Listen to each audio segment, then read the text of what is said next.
आदरणीय पवार साहेबांच्या दूरदृष्टीमधून आपण बारामतीच्या विकासाचा पाया रचला आणि खऱ्या अर्थानं आदरणीय अजितदादांनी अपार कष्टानं त्यावर कळस चढवला। आपल्याला सर्वांना माहिती आहे, या निवडणुकीमध्ये सर्वच पक्षांनी दिलेल्या पाठिंब्याबद्दल सुरुवातीलाच मी सर्वांचेच मनापासून आभार मानते। आदरणीय पवारसाहेब व सौ सुप्रियाताई यांचे मी विशेष आभार मानते।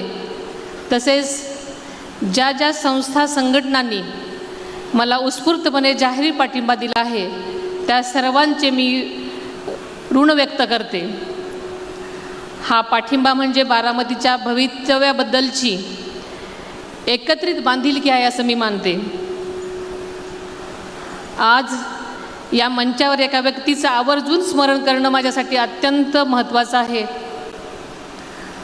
पवार कुटुंबाच्या सामाजिक आणि राजकीय वारशाची पायाभरणी ज्यांनी केली त्या अजितदादांच्या आजी आदरणीय शारदाबाई पवार यांचं, त्यांनी एक सून म्हणून त्यांनी केवळ एक पवारांचं कुटुंब सांभाळलं नाही, तर त्यांनी संस्कार, नीतिमूल्य आणि संघर्षाची भक्कम परंपरा निर्माण केली। यामधूनच पुढे विविध क्षेत्रांमध्ये मोठी नेतृत्व घडत गेली। त्यांनी कुटुंबापुरतंच कुटुंबापुरतंच मर्यादित न राहता समाज आणि महाराष्ट्राच्या जडणघडणीतही मोलाचा वाटा उचलला।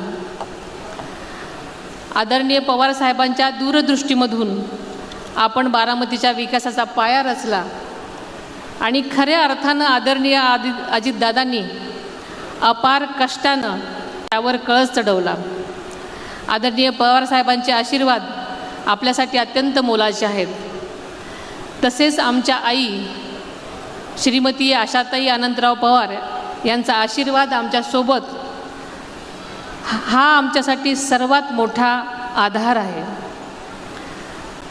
खरं सांगायचं तर बारामतीच्या या ऐतिहासिक शारदा प्रांगणामध्ये आज आपल्या विधानसभा पोटनिवडणुकीच्या प्रचाराची सांगता सभा होते।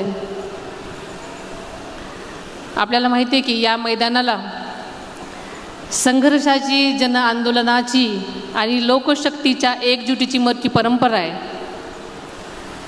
याच प्रांगणामध्ये तुम्ही आदरणीय दादांचा अनेक वेळा नागरी सत्कार केलेला आहे, त्यावरील अपार प्रेम तुम्ही त्यांनी व्यक्त केलेला आहे।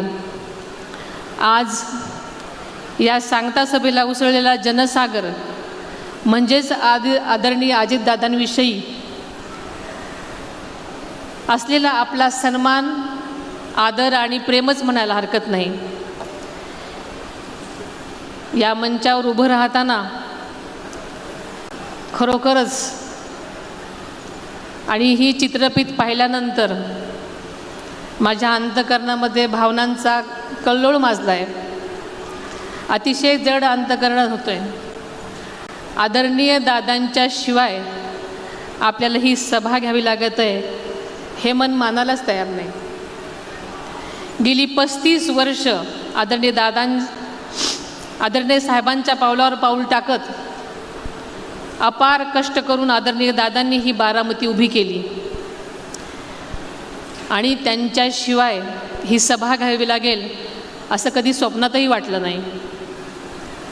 आज बारामतीतील आबालवृद्ध रात्रंदिवस दादांच्या आठवणीमध्ये अजूनही शोकाकुल आहेत। मोबाईलवर त्यांचे व्हिडिओ पाहतात, त्यांची भाषणं ऐकतात आणि अजितदादा अजूनही आपल्यात आहेत या आभासापोटी अजूनही त्याच भावनेत आहेत।